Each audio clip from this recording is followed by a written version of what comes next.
Convido a irmã Valdilene para nos presentear com a palestra Presença Feminina no Vaticano II, irmã Suzane Guilhermin, filha de Caridade. A irmã Valdilene é nossa sócia colaboradora da Academia Brasileira de Arqueologia e é uma grande alegria a sua presença hoje como palestrante.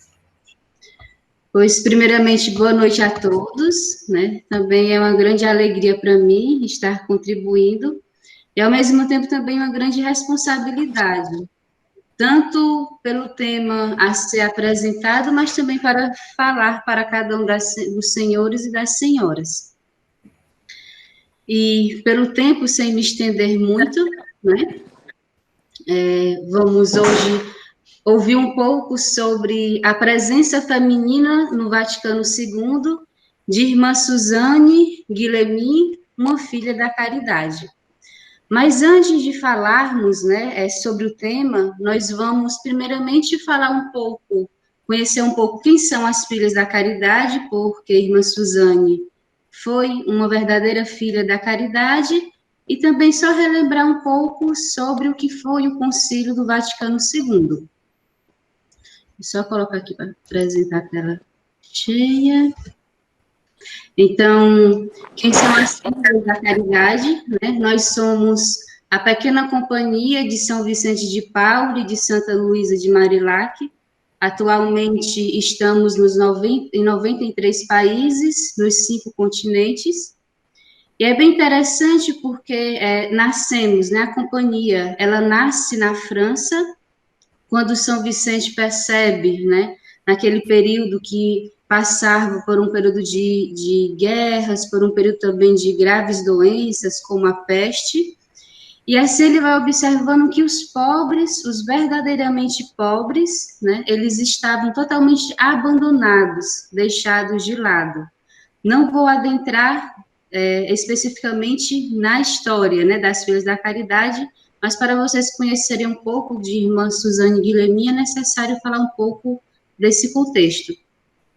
Então, São Vicente, ele percebe, né, que os pobres estão abandonados, e assim ele começa a contar primeiramente com as senhoras da caridade, ou damas da caridade, que eram senhoras ricas, né, que moravam na França, e assim ele, com a ajuda delas, ele consegue também um grande apoio para os pobres.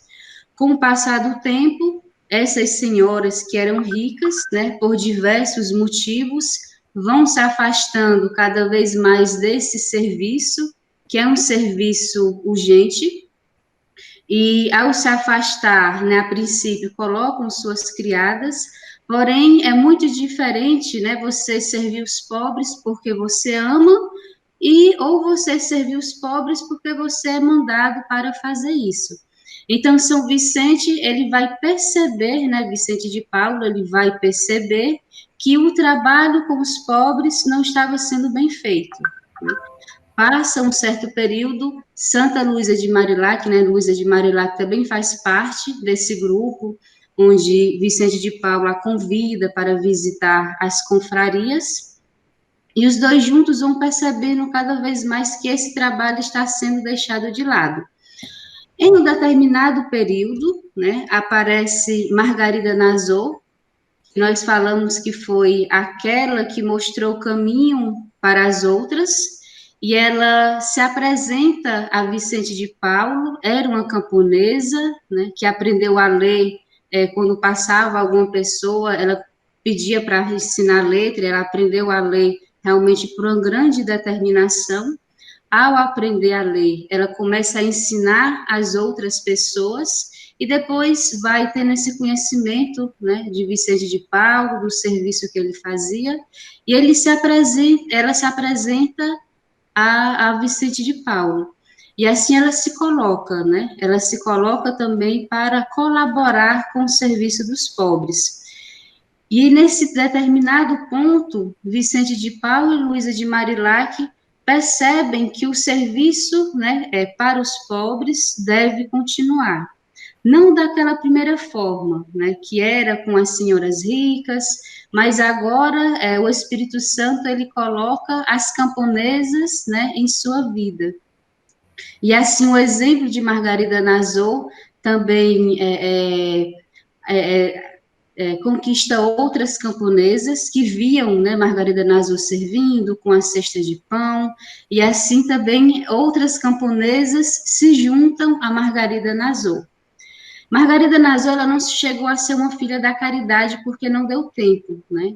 Ela coloca esse grande amor que ela tinha para com os pobres, ela coloca uma senhora que estava doente, estava com a peste, né, em sua cama, dá o seu leito, né, para ela morrer com dignidade, e depois ela fica também doente, morre também com a peste, antes de Santa Luísa reunir as camponesas, aquele grupo de jovens, né, em 1633, e assim para nascer a pequena Companhia das Filhas da Caridade.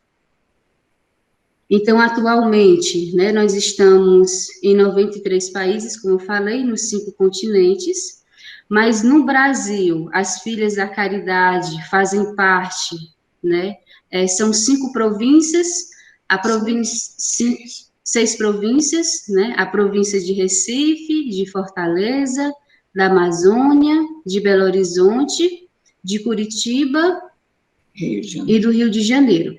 E aqui são algumas fotos, né, que nós colocamos da nossa província de Fortaleza, onde fazemos um trabalho, seja com os moradores de rua, né, também nos interiores, na educação, também nos hospitais. E para as Filhas da Caridade, é muito importante vocês compreenderem que nós não somos uma companhia que é específica para um meio, né? Por exemplo, nós não seguimos apenas uma obra, a obra da educação, não. Qualquer forma de pobreza, as Filhas da Caridade devem estar com o coração aberto, né? Seja escola, seja nos hospitais, seja em obras sociais. Então, a companhia, ela adere, né, a todas as formas de pobreza no sentido de estar aberto a qualquer forma de pobreza. Então, para a Filha da Caridade, nenhuma pobreza lhe deve ser estranha. Tendo falado um pouco, né, de quem são as Filhas da Caridade, antes de entrar no tema central, é importante também retornarmos um pouco ao que foi o Concílio do Vaticano II, né, apenas para recordar. Iniciou em 1962, com o Papa João XXIII, e ele termina no dia 8 de dezembro de 1965, com o Papa Paulo VI. E João Paulo XXIII, ele percebe essa necessidade, né? É muito interessante porque, naquele período, ele vai observar que o mundo está em uma grande transformação, o mundo está em uma grande mudança, né? Porém, ele observa que a igreja está parada.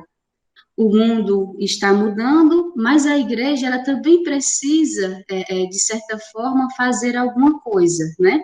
A humanidade ela cresce nessa parte da informatização, da tecnologia, mas no aspecto moral ela não está crescendo. E a igreja ela precisa fazer alguma coisa. A igreja ela precisava, né, naquele período, colocar o evangelho para o povo de uma forma mais adequada. E na época ele usa a mesma frase, né, que hoje o Papa Francisco coloca, que era uma igreja pobre para os pobres. E o objetivo principal do Concílio do Vaticano II foi facilitar o trabalho pastoral na relação igreja e povo de Deus. E aí, se nós formos observar, né, tudo que tem a ver com a Companhia das Filhas da Caridade, né, eu quero uma igreja pobre para os pobres, o central, a essência do Concílio Vaticano, tudo isso vai se cruzando, né? Tudo tem uma relação muito bem unida, né? A companhia com o concílio. E agora, né, já vimos um pouco de quem são as Filhas da Caridade, Retornamos também um pouco em relação ao concílio, e à medida em que eu for falando, se vocês desejarem, também fiquem à vontade, né, para falar alguma coisa, comentar. E vamos entrar agora no nosso tema. A presença feminina no Vaticano II, né, Irmã Suzane Guilhermin. Irmã Suzane não foi a única, né, nós tivemos 23 mulheres, né, 23 religiosas. Tem um livro de Adriana Valério, que é uma italiana, teóloga, onde ela fala um pouco sobre cada religiosa que participou, né, sobre cada mulher que participou do Concílio do Vaticano II. E hoje, de uma forma especial, Irmã Suzane Guilhermin.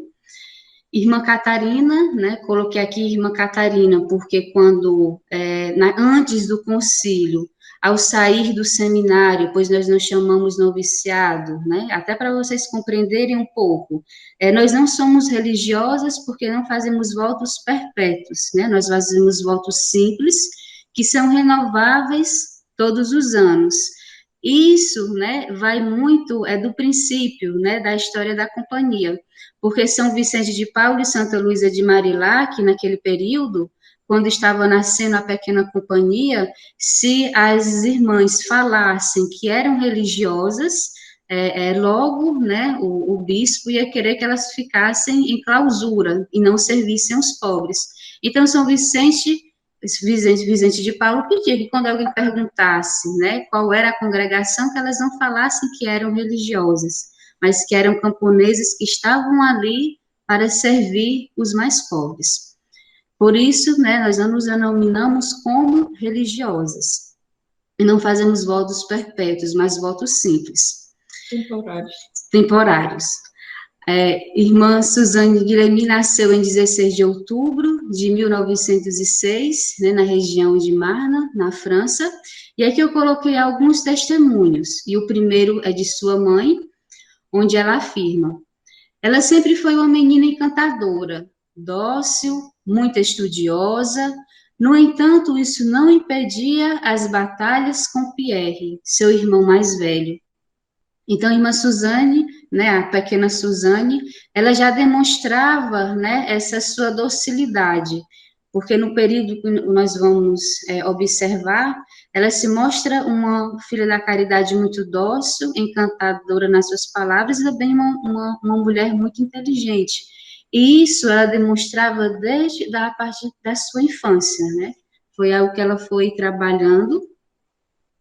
Também temos um depoimento que eu separei, que eu acho muito bonito, que é de uma amiga da infância, porque o pai de irmã Suzane, no período da guerra, ele tinha, né, uma fábrica de lã, onde no período da guerra, essa fábrica, ela foi destruída, né? E depois da guerra, ele consegue novamente levantar a fábrica. E assim, em um dos comentários, sua amiga fala, né, num depoimento: Susana, diz uma das amigas de infância, era boa, muito sensível. Lembro-me que a fábrica funcionava com 3 turnos de 8 horas, né, a fábrica da família da irmã Suzane. Ela tinha a impressão de que os operários não descansavam bastante. Fazia-lhe doer o coração deitar-se e ouvir a fábrica a trabalhar. Então, nós já observamos um aspecto muito importante na vida da pequena Suzane, que a partir da sua infância, ainda uma criança, ela já se comove com a situação do próximo, né? Ela já tem um coração aberto para as necessidades das pessoas que estão à sua volta. O outro depoimento de seu irmão Pierre, o irmão mais velho, onde fala que ela, de caráter forte e firme, de firme personalidade, ela já possuía entre 16 e 17 anos, um domínio de si mesma e uma vontade de perfeição constante. Então, toda a vida de irmã Suzane, nós vamos observar essa mulher que tinha um domínio dos seus sentimentos, tinha prudência nas palavras e, ao mesmo tempo, uma convicção muito forte da sua vocação.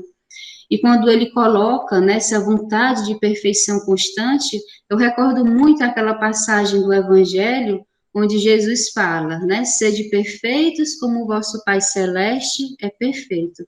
Então, a irmã Suzane, ela também trabalhava nessa perfeição, não querendo se assemelhar a Deus, mas no sentido em que ela sempre podia estar melhorando naquilo, né, que fosse a vontade de nosso Senhor.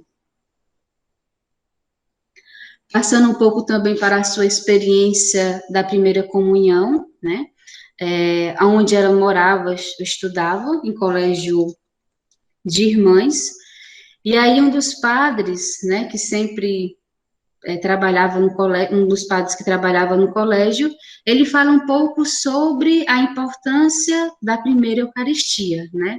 E Suzane, ainda criança, com uma outra colega, escuta o padre falar, né, sobre a hóstia consagrada, e ela sente esse grande desejo de receber a primeira comunhão. Porém, o padre naquela época, né, ainda era muito, não era algo que era muito comum, né, ser feito, e assim ele vai, conversa com a família, e aí ele vai percebendo, ele sente também a necessidade de não fazer algo muito solene. Uma das professoras de irmã Suzane, e também da sua coleguinha, fica com o coração apertado, porque para ela deveria ser algo solene. E ela conversa com as duas meninas. E apesar da idade, né, da pouca idade, aos seus 9 aos 10 anos de idade, elas compreendem perfeitamente, né? E elas não se importam se aquele momento, onde iriam receber a primeira comunhão, se seria algo solene ou se seria algo simples. Mas para elas, a importância era receber nosso Senhor, né, na Eucaristia. E assim nós vamos ver que também quando ela recebe a primeira comunhão de uma forma muito simples, também esse momento vai alimentar a sua vocação. Aqui um outro ponto também, após os 10 anos de idade, ela vai tendo convicções firmes daquilo que ela queria. E aqui eu coloco a procura do mosteiro de seus sonhos, né? Por quê? Porque a irmã Suzane, né, ela sempre, quando ela pensava numa vida religiosa consagrada, ela não pensava numa vida como a das filhas da caridade, né? Que é uma vida de sociedade de vida apostólica, né, no meio do povo. O foco dela, a princípio, naquele momento, era uma vida realmente de clausura no mosteiro. E até tem um dos comentários onde ela fala nessa adoração perpétua, nesse desejo que ela sentia no seu coração. Porém, né, Deus tem um destino, vai colocando as pessoas na vida de Suzane, e ela vai compreendendo que o seu caminho é outro, né? Mas até ela chegar às filhas da caridade, ela ainda insiste muito, e de certa forma ela se apaixona pelo carisma beneditino. Tem um mosteiro das beneditinas, onde aos 14 anos de idade, né, ela chega, né, à Madre Superiora e fala desse seu desejo de entrar para o convento. A madre fica encantada com a menina, né, com a pequena Suzane, e pede que ela fale com os pais. Ao falar com o pai e com a mãe, eles não aceitam, né, porque eles falavam, se realmente ela desejava ter essa vida, né, totalmente consagrada a Deus, mas que fosse a partir dos 21 anos de idade. Então, com os 14 anos de idade, Suzane, a jovem Suzane, ela passa por um momento também de uma certa crise, porque ela desejava muito ter aquela vida, né, uma vida religiosa, mas os pais pediam que fosse a partir dos 21 anos de idade. E aí ela passa todo esse período na espera e desejando entrar para o mosteiro dos seus sonhos, que era o mosteiro das Beneditinas. Perto também onde ela morava, né, da sua casa, existia um hospital das Filhas da Caridade. Até então, ela ainda não tinha um contato próximo com as irmãs, mas vai um missionário vicentino, um padre lazarista, aonde ela pede para se confessar.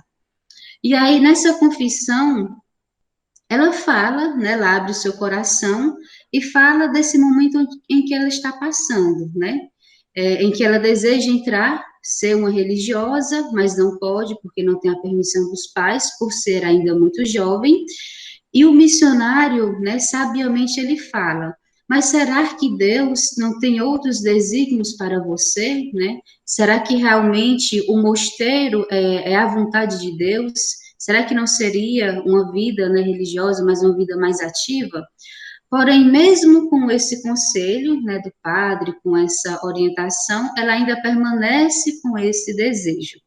Passa algum período, né, ela vai até, novamente, até ao mosteiro, né, e é bem interessante que ela consegue convencer a madre de passar uma noite no claustro.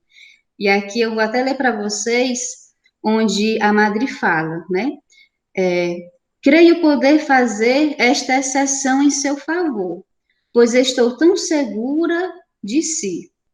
E eis que a menina Guilherme ceando e dormindo na clausura, né? Então, sem ser aspirante, né, sem ser nesse sentido em que precisa participar das etapas para entrar no claustro, aí já naquele período ela consegue, né, convencer a madre, porque ela, o desejo dela era tão grande que ela consegue convencer a madre de passar uma noite no mosteiro, né, na clausura. No dia seguinte, né, aí também vem os mistérios de Deus, aquele mesmo missionário que falou com Guilherme, né, na confissão, ele aparece no mosteiro. Conversando com a madre, ele descobre que aquela jovem, né, que ele vê passando nos corredores, está ali no mosteiro. E aí ele pede para conversar com ela, né? E ao pedir para conversar com ela, ele chega, chama, né, uma das irmãs a chama no parlatório, e aí ele fala, foi verdadeiramente o Espírito de Deus que me trouxe hoje aqui. Eu tinha de falar com a madre sobre um assunto, e ela partilhou-me a sua presença dentro das paredes do convento. Exceção que julgou poder fazer com a certeza que eu tenho de sua vocação. Mas eu declarei-lhe abertamente, minha madre, pelo conhecimento que possuo dessa alma, julgo poder dizer-lhe que não é feita para aqui, mas para dar a sua vida a Cristo nos pobres. Então, esse fato, né, esse acontecimento, de certa forma, leva a irmã Suzane Guilherme a abrir a mente. Realmente, qual era a vontade de Deus para a sua vida em relação à vocação? Seria realmente o claustro ou uma vida mais ativa, né? A partir desse acontecimento, ela se aproxima mais das filhas da caridade e, com o passar do tempo, ela vai percebendo que a vontade de Deus é justamente essa, é dar a sua vida, né, a Cristo nos pobres. E assim, ela ingressa na pequena companhia das Filhas da Caridade, no dia 20 de outubro de 1927, com 21 anos de idade, né? O desejo dos seus pais, que era a partir dos 21 anos de idade, ela seguia a sua vida religiosa. E ela foi enviada em missão em 1928, na casa de Saint-Bernard-la-Chapelle, né? Um bairro operário de Paris, onde ela trabalhou incessantemente pelos pobres, visitava os doentes, era muito dedicada à catequese, né, às obras também da educação, né, onde ela morava, e ela começou ali, naquela comunidade, a dar tudo de si, né, ela não, era incansável, esse amar aos pobres que ela tinha, esse desejo de estar perto dos pobres, de ver neles a pessoa de Jesus Cristo. Na mesma casa, ela emite os seus votos, né? Então, ela em 1928 ela chega, mas ela emite os votos, né? Apenas em 1932, quando a companhia se preparava para celebrar os seus 300 anos de existência. E em 1938, né, após 10 anos da sua chegada na mesma casa, ela se torna irmã servente. E aqui o irmã servente, né, para as congregações, a irmã responsável pela casa e pelas irmãs é chamada de superiora ou madre. Na Companhia das Filhas da Caridade, a irmã que é responsável, nós chamamos de irmã servente, aquela que serve a todos, né? Também é uma outra... Vicentina, né? Outra nomenclatura. E na mesma casa, ela também se torna irmã servente, e aí nesse período, para ela, ela também passa por muitas dificuldades, né? Primeiramente, um dos motivos é porque esse período, né, também volta novamente a questão, é um período de guerra, né, onde esse período de guerra, da expulsão das irmãs, da comunidade, muitas vezes ela tem que intervir em muitos assuntos, mas também um outro período que ela passa por dificuldades é porque é a primeira casa onde ela está sendo irmã servente. Até então, antes, né, ela tinha uma irmã onde ela procurava, ela pedia seus conselhos, e agora não, agora ela é responsável também pelas outras irmãs, mas mesmo assim, com a ajuda do Espírito Santo, era uma filha da caridade de muita oração, ela consegue superar, né, as primeiras dificuldades. E em 1948, ela é enviada para Turquem, né, para dirigir também um importante instituto de educação, e ao mesmo tempo que ela dirigia, né, essa obra grande de educação, ela também exerce a função de visitadora da província do norte da França. Ou seja, à medida em que irmã Suzane, ela se doava, ela era fiel à sua vocação, mas, né, ela recebia funções importantes também na companhia, onde também ela ia assumindo com muito amor, né? Quando mais ela se doava, mais Nosso Senhor ia pedindo. Também assume, né, essa função de visitador, e aí vocês podem observar, porque é interessante, né, que ela mora muito tempo em uma mesma casa, né, muito tempo. E na mesma casa ela se torna irmã servente. E aí ela se torna irmã servente da segunda casa e logo já se torna visitadora, né. Então, realmente, uma responsabilidade muito grande. Em 1954, ela volta para Paris, né, e aí se torna responsável pelas obras centrais, né, da caridade. E em 1955, que eu não coloquei aqui, ela também entra para o conselho, né, da companhia, que é sempre um grupo de irmãs, que são as conselheiras por línguas, né. Atualmente, nós temos a conselheira da língua francesa, portuguesa, língua inglesa, né? E aí, naquele período, ela se torna também uma conselheira, em 1955. Mas a irmã Suzane, ela era muito aberta para os sinais, né, do tempo. Ela era muito aberta para aquilo que estava acontecendo à sua volta. E como conselheira, ela já vai observando que existiam algumas coisas que eram necessárias serem mudadas, tanto na pequena companhia, na companhia das Filhas da Caridade, mas também como na igreja, na vida consagrada e também na igreja. Então, a irmã Suzane, ela começa já em 1955, né, todo esse período também como visitadora, aí observando e já vai trabalhando nesse sentido. E assim, no dia 11 de julho de 1962, irmã Suzane, ela foi eleita superiora da Companhia das Filhas da Caridade. E naquele período a companhia contava com 45 mil irmãs, 4 mil obras e em 65 países, né? Então, irmã Suzane, né, para as Filhas da Caridade, ela é um grande exemplo de filha da caridade, mas também ela tem uma importância muito grande para o nosso crescimento, né? Para a nossa renovação. Hoje, o que somos hoje, nós devemos também muito àquilo que irmã Suzane conseguiu fazer no período em que ela estava como superiora na companhia. E aí, uma das mudanças, né, se nós formos observar, O concílio ele começa em 1962 e ela se torna superiora no mesmo ano, né? E ela só vai participar do concílio na terceira sessão, que é em 1964. Então, ela observa de fora a primeira sessão e a segunda sessão. E durante essas duas primeiras sessões, a igreja já vai pedindo algumas mudanças. Irmã Suzane, muito aberta, né, muito aberta, ela já vai aderindo a essas mudanças.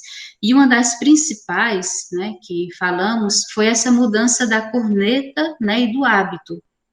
E é bem interessante que o presidente da França, de Gaulle, né, quando ele sabe que irmã Suzane, né, ele vê irmã Suzane, sabe que vai ter essa mudança da corneta, do hábito, ele fala, o que as filhas da caridade mudarem a corneta? Bem, agora podemos propor que se mude a bandeira francesa, né? E isso daqui é muito forte, por quê? Porque as filhas da caridade, elas eram reconhecidas, né, até mesmo aqui no Brasil, quando se via uma irmã com uma corneta, né, cabeça baixa, já sabia que era uma filha da caridade. Então, essa mudança, essa abertura que a irmã Suzane teve, que foi muito grande, foi de um valor muito imenso, né?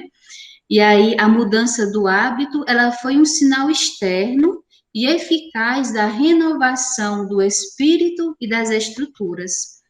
Quando eu li uma das cartas de irmã Suzane, uma das irmãs preocupadas, porque tudo aquilo que é novo traz medo.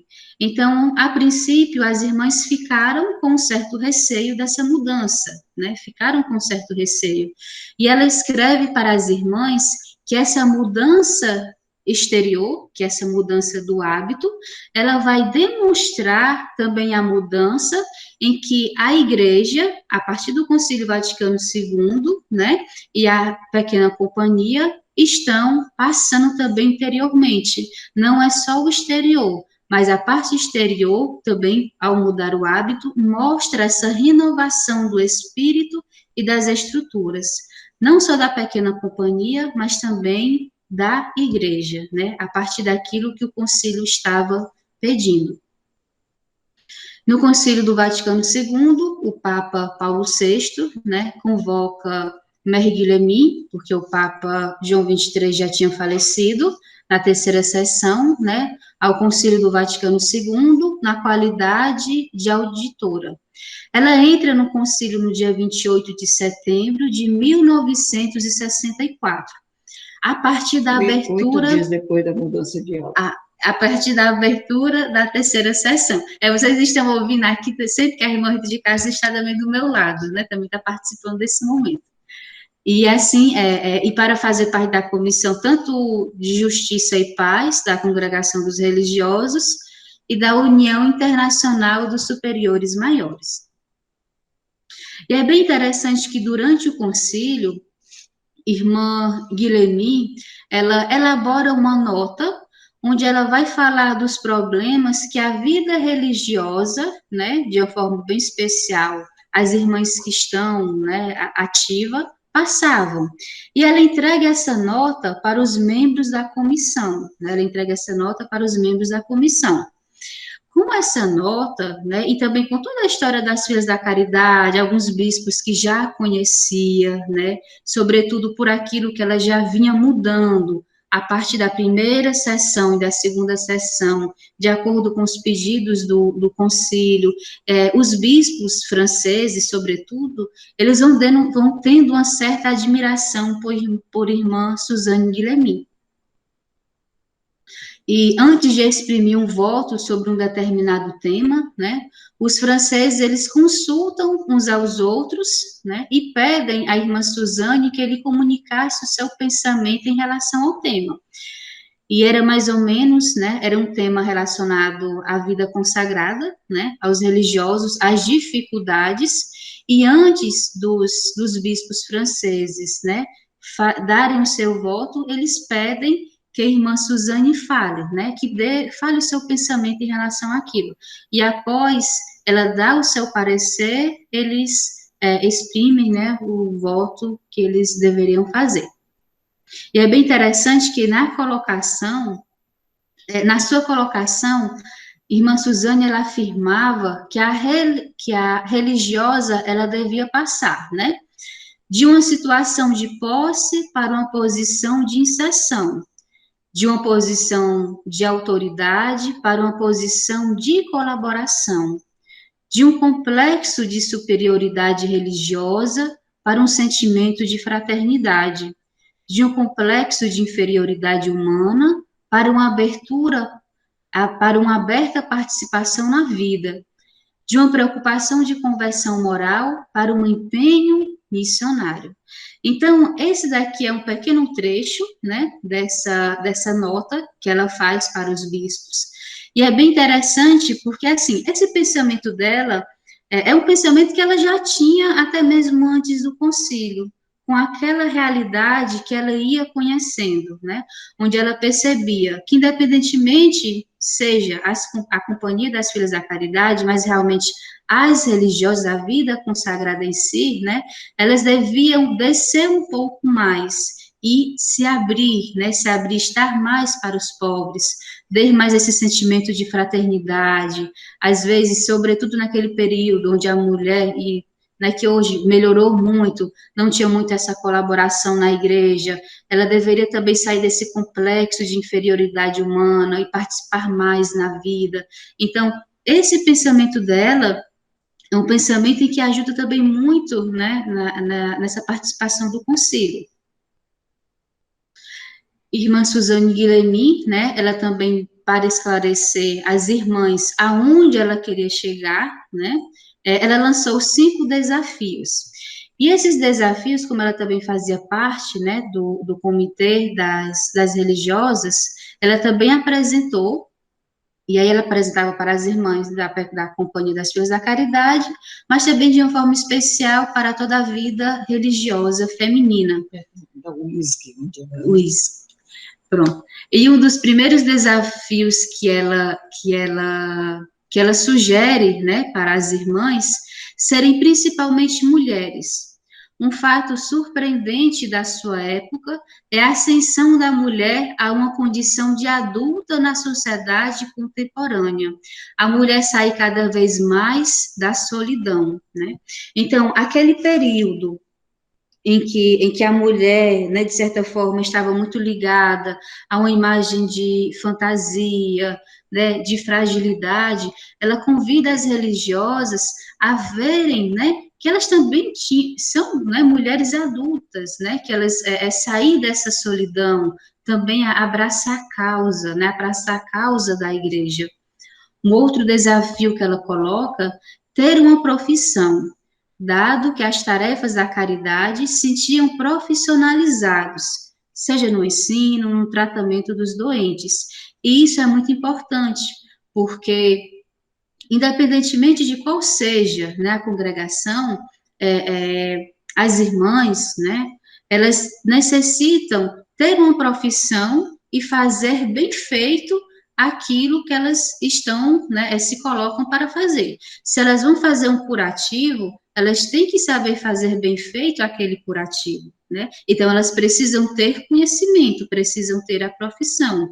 Se elas estão em uma obra na educação, né, independentemente com quem elas trabalhem, ela não pode ser uma coisa muito caseira, né? E elas deveriam se colocar também nesse sentido, de ter uma profissão.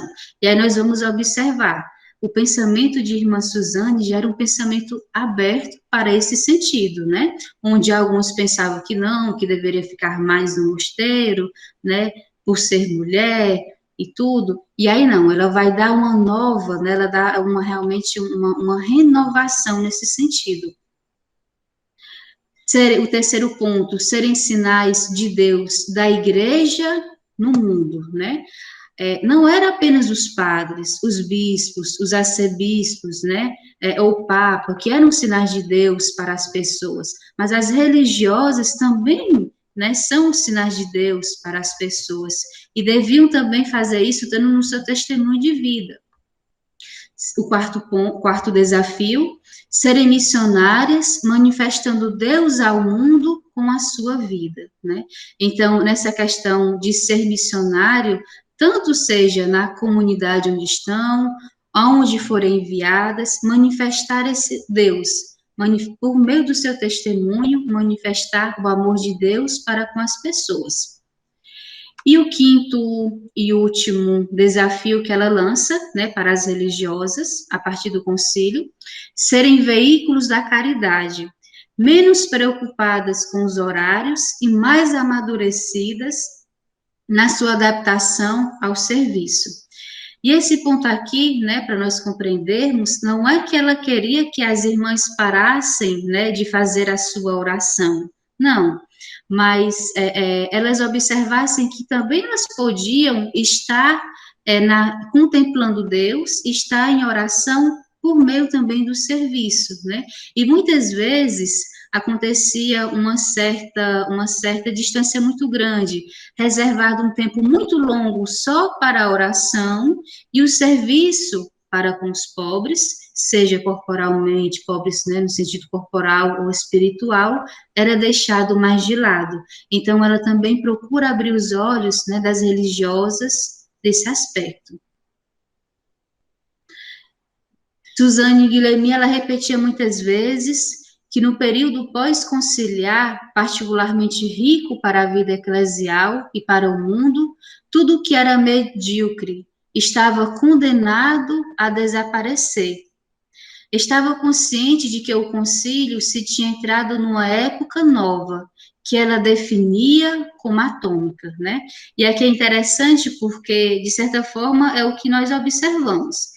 O concílio, né, Vaticano aconteceu mais hoje, né, nós vamos dizer que ainda estamos, né, não chegou ainda no fim dele, nós estamos vivendo esse período ainda de mudanças até hoje, né, e quando ele aconteceu, tudo aquilo que estava organizado, entre aspas, né, de uma forma até às vezes medíocre, então, que escondia alguns aspectos negativos, tudo aquilo foi, de certa forma, desestruturado, né, foi bagunçado, eu uso essa palavra não no sentido só negativo, mas para ser reorganizado.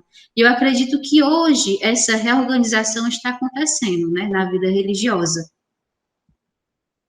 E no dia 8 de março de 1967, já depois do concílio, ela foi chamada, né, como consultora da Comissão Pontifícia. E em 22 de fevereiro de 1968, né, ela também foi convidada para ser consultora da Sagrada Congregação dos Religiosos.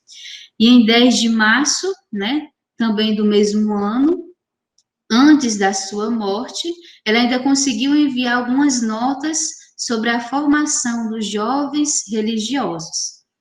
Irmã Suzane morre, né, no dia 28 de março de 1968. E aqui já estamos quase encerrando, né, mas Irmã Suzane, ela foi realmente esse grande testemunho, né, não apenas para a Companhia das Filhas da Caridade, mas também para toda a igreja. E aqui eu encerro com essa frase dela, uma frase que eu gosto muito, onde ela afirma: Deus parece não ter necessidade nem de nossos erros, nem de nossos sucessos, mas unicamente de nossa fidelidade, de nosso amor em todas as circunstâncias, as mais estranhas onde Ele quiser nos colocar. Creio profundamente que esta nossa vida, uma perpétua interrogação de Deus, convidando-nos a uma perpétua resposta de amor. Então, esse pensamento, ele resume muito a vida de irmã Suzane Guilherme, né? Ela não se apegou aos erros ou aos sucessos, mas unicamente à fidelidade. E nós sabemos que nós, diante das nossas fragilidades, mas diante também dos nossos dons que são dados por Deus, nós podemos ser fiéis quando nós temos convicções daquilo que assumimos. E aí, seja nós que somos consagradas, né, ou seja, na vida, em qualquer vocação, né, matrimônio, ou na vida religiosa, ou na vida laical, ser fiel àquilo que Deus nos coloca, né? Então, é um pensamento que eu termino, de irmã Suzane, e aí eu fui bem rápida, eu não sei se... Mas é isso. Irmã Rita de Cássia está aqui também ao meu lado, viu? Mas é isso. Eu não sei se alguém deseja falar alguma coisa, aproveitar aqui. Muito obrigado, irmã Valdilene, pela sua maravilhosa palestra. E que maravilha, né? Ressaltar o papel da mulher na igreja, né? Atuando e sendo um destaque na missão, né? De evangelização no mundo. Alguém tem alguma pergunta para fazer para a irmã Valdilene?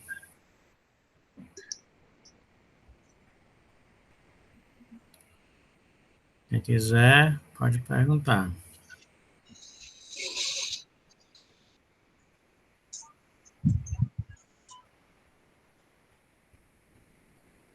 Bom, se ninguém quiser, então eu queria convidar então a irmã Rita, né, para fazer a nossa oração final.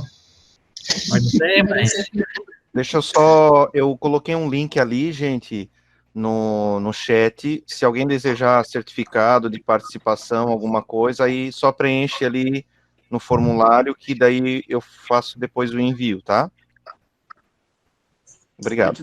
Então, eu gostaria de agradecer a palestra, sobretudo, é renovador, né? A gente escutar uma palestra assim, de perceber quanta ação a mulher sempre esteve presente, né, na igreja. Então, foi um belo testemunho e eu gostaria de agradecer. Muito obrigado, irmão. Eu também agradeço, viu? Eu também, quando eu fiquei, meu Deus, como é que eu vou fazer? Quando naquele dia o Luciano falou, mas mesmo assim também eu agradeço pela confiança e muito obrigada, viu, pela confiança. Estamos por Irmão, aqui. eu não poderia passar sem falar nada, não, que eu estou trabalhando com a irmã Clemência. Sim. E eu fiquei muito feliz de ouvir, né? A irmã Clemência em Baturité, ela já vivia com antecipação essas novidades que a irmã Guilherme apontava, né? Dessa vida mais doada, mais dedicada. Parabéns pela sua exposição. Se fosse possível depois passar os slides para a gente, né? E conhecer também um pouco mais da congregação, porque eu só tenho estudado a irmã Clemência, né?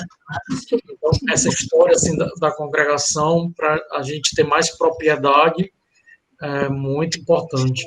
E até hoje, a gente percebe que a congregação, cada vez mais, ela se renova, né,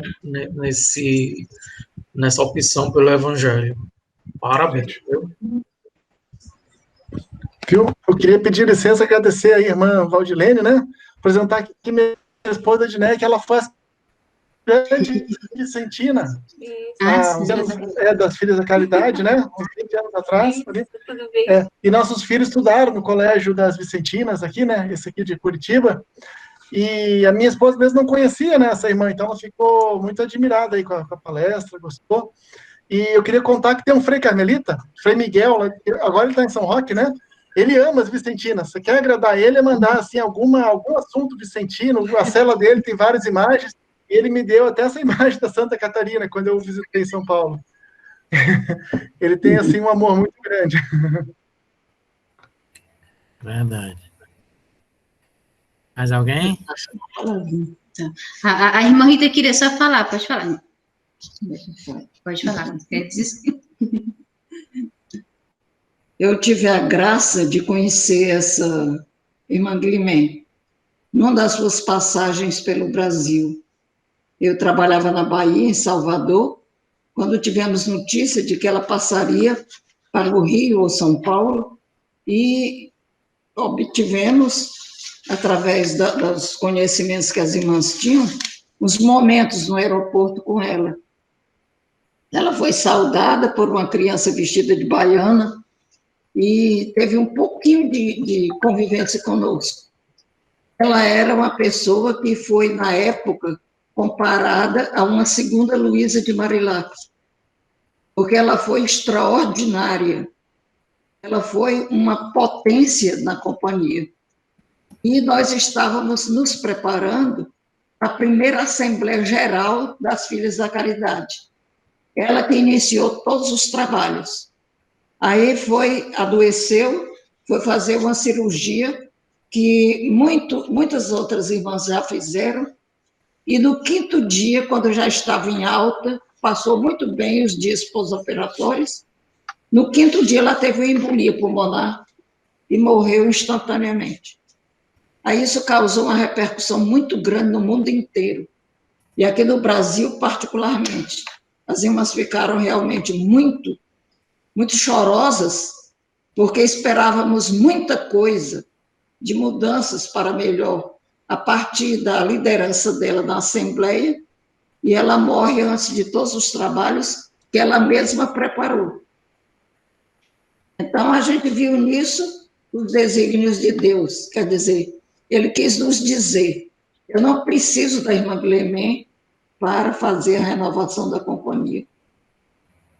Não se deve esperar das pessoas, mas do Espírito Santo. Mas que, chorosamente, nós entramos na Assembleia sem ela. Maravilha, testemunho, né? É.